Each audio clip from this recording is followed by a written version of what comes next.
जय सरदार।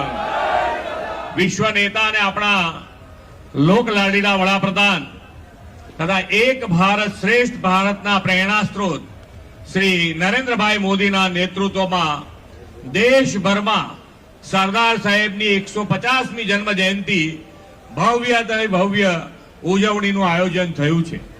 આ અંતર્ગત આપણે સરદાર સાહેબના એકતાના કાર્યો અને વડાપ્રધાનશ્રીએ આપેલા એકતાના મંત્રને જન જન સુધી પહોંચાડવા વિધાનસભા વાઇઝ યુનિટી માર્ચ એટલે કે પદયાત્રા યોજી રહ્યા છીએ।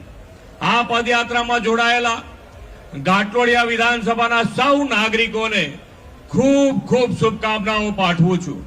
આપણા વડાપ્રધાન શ્રી નરેન્દ્રભાઈએ વિશ્વની સૌથી ઊંચી પ્રતિમા સ્ટેચ્યુ ઓફ યુનિટીના નિર્માણ દ્વારા લોહ પુરુષ સરદાર સાહેબને શ્રેષ્ઠ અંજલિ આપી છે। સરદાર સાહેબની આ પ્રતિમા વિશ્વભરમાં ભારતના સામર્થ્ય અને ગૌરવવંતા ઇતિહાસનું જીવંત પ્રતીક છે। સરદાર સાહેબે આઝાદી પછી દેશના પ્રથમ નાયબ વડાપ્રધાન અને ગૃહમંત્રી તરીકે 562 દેશી રજવાડાઓનું વિલીનીકરણ કરીને અખંડ ભારતનું નિર્માણ કર્યું છે। રન ફોર ડેવલપમેન્ટ, વિકાસની રેસમાં સૌના સાથ, સૌના વિકાસ, સૌનો વિશ્વાસ અને સૌના પ્રયાસના મંત્રથી ભારત ત્રીજી મોટી આર્થિક મહાસત્તા બનવા તરફ શ્રી મોદી સાહેબના નેતૃત્વમાં આગળ વધ્યો છે। વડાપ્રધાન શ્રી નરેન્દ્રભાઈ મોદીએ આત્મનિર્ભર ભારતનો સંકલ્પ કર્યો છે।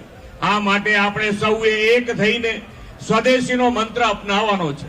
સ્વદેશીને જીવનનો હિસ્સો બનાવીને અને વોકલ ફોર લોકલને વેગ આપીએ। સરદાર સાહેબને આદરપૂર્વક યાદ કરીને આપણે સૌ પ્રતિજ્ઞા લઈએ કે જ્યાં હોઈએ ત્યાંથી દેશની એકતાનો, અખંડિતતાનો, સ્વદેશીનો સંદેશ આત્મસાત કરીશું। વિકસિત ભારત 2047 સૌ એક બનીને સાકાર કરીશું અને આત્મનિર્ભર ભારતનું નિર્માણ કરીશું એવા વિશ્વાસ સાથે વિરમું છું।